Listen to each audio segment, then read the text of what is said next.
नमस्कार, मी सुनील मदनोरे. आपण पाहत आहात STV 125 न्यूज चॅनल. तर काल देल्लू शहरामध्ये एक ह्या ठिकाणी ॲक्सिडेंट झालेला आहे. तर रामपूर रोड जो आहे या परिसरात जवळपास 5 ते 6 शाळा आहेत आणि या ठिकाणी अशी लोकांची तक्रार आहे की या ठिकाणी खूप भरधाव वेगाने गाड्या चालतात आणि खूप साऱ्या विद्यार्थ्यांना यामुळे ॲक्सिडेंट पण झालेला आहे. खूप साऱ्या विद्यार्थ्यांना लागलेलं पण आहे. तर आपल्यासोबत आहेत गोळलकर गुरुजी विद्यालयाचे प्राचार्य केंद्रे सर. आपण त्यांच्याशी बातचीत करूया आणि नेमकं जाणून घेऊया की त्यांची नेमकी प्रशासनाकडे काय मागणी आहे. तर सर, नेमकं आपली प्रशासनाकडे काय मागणी आहे? नमस्कार, मी बालासाहेब केंद्रे, मुख्याध्यापक माध्यमिक विद्यालय गोळवलकर गुरुजी. माझी प्रशासनाकडे एवढीच मागणी आहे की हा जो रामपूर रोड ते आमची शाळा म्हणजे साधारण मंगल कार्यालयापर्यंत हा जो कमीत कमी 5 शाळा याच्यावरती आहेत आणि साधारणपणे मागचा जर भाग बघितला जुन्या बस स्टँड पाशी, तर त्या ठिकाणी सुद्धा काही हॉस्पिटल्स आहेत आणि काही दुकानं असल्यामुळे तिथं अतिशय रहदारी असते.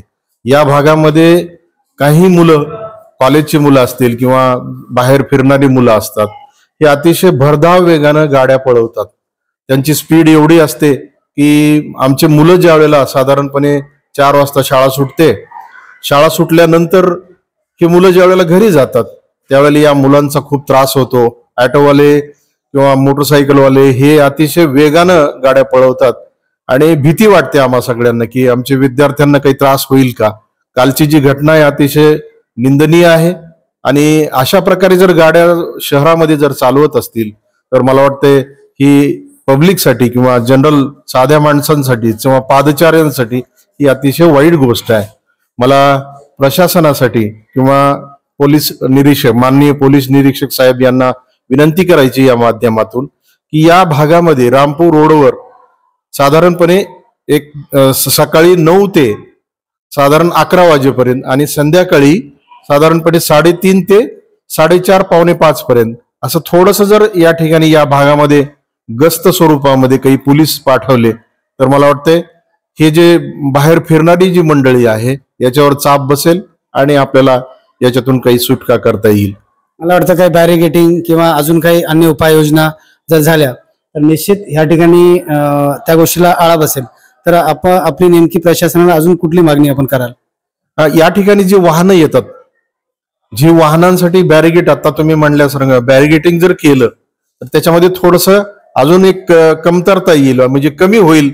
हे जे विद्यार्थी वेगवेगळ्या पद्धतीने पळवतायत वाहन, त्याच्यामध्ये थोडस शांतता होईल आणि आमच्या विद्यार्थ्याला त्याचा फायदा होणार आहे. माझ्या विद्यार्थ्यालाच नाही तर समोर असलेली इंग्लिश स्कूल आहे, पलीकडे असलेली फुले शाळा आहे किंवा हे डॉक्टर्सची लाईन असल्यामुळे त्या ठिकाणी पेशंट आहे, या सगळ्यांनाच एकूण फायदा होणार आहे. म्हणून प्रशासनाला विनंती करतो की बॅरिगेटिंग आणि थोडीशी गस्त या ठिकाणी जर केली तर मला वाटतंय हा प्रश्न नक्की सुटणार आहे. तर हा प्रश्न काही नगर परिषद आणि पोलीस स्टेशन हे दोघे मिळून जर काही केले तर निश्चित ह्या ठिकाणी जो भरधाव वेगात गाड्या चालवत आहेत तर त्याच्यावर निश्चित आळा बसेल आणि कंट्रोल येईल. आपण पाहतो ह्या ठिकाणी खूप साऱ्या विद्यार्थ्यांना ह्याच्यापूर्वी आम्ही पाहिलेलं आहे, त्यांना खूप साऱ्या गाड्यांना धक्का दिलेला आहेत, पडलेले आहेत, हॉस्पिटलमध्ये गेलेले आहेत, पण त्याच्यावर आजपर्यंत कुठली कारवाई झाली नाही किंवा त्याच्यावर कुठलाही कंट्रोल आला नाही. तर आपण शेवटी प्रशासनाला काय सांगाल? आमच्या शाळेतील एकूण साधारणपणे 1000 विद्यार्थी ये जा करतात या वाहन, म्हणजे जाता येतात. सकाळी काही सायकलवर असतात, काही पायानं येतात किंवा काही रिक्षानं येतात. अशा सर्व विद्यार्थ्यांची सुरक्षा म्हणून मला वाटतंय पोलीस निरीक्षक साहेबांनी याच्यावर जर थोडीशी अग्रणी भूमिका घेतली तर आम्हाला फायदा होईल. नगरपालिकेने सुद्धा रस्त्याच्या कडेनं ज्या गोष्टी पडलेल्या आहेत किंवा दुकानदार असतील किंवा लोक गाडे लावतात, याच्यामुळे रस्ता निरुंद होत आहे. निरुंद रस्ता झाला की मग त्या ठिकाणी वाहनासाठी जाण्यासाठी रस्ता नसतो आणि पर्यायानं चालणारी माणसं आहेत यांना धक्का लागण्याची शक्यता असते. म्हणून नगरपालिका आणि पोलीस निरीक्षक प्रशासनाला माझी नम्र विनंती राहील की आमच्या विद्यार्थी आणि पादचाऱ्यांसाठी ही योजना नक्की करावी. तर हे होते केंद्रे सर. जो इथला प्रश्न आहे खूप गंभीर प्रश्न आहे, कारण विद्यार्थ्यांची सुरक्षा सगळ्यात महत्वाची आहे. निश्चित त्याच्यावरती कारवाई झाली पाहिजे आणि भरधाव वेगात जे गाड्या चालवतात त्यांच्यावर निश्चित कारवाई झाली पाहिजे आणि विद्यार्थ्यांना कुठलाही त्रास होणार नाही याची पण काळजी घेतली पाहिजे. STV 125 news, Sunil मधुरे.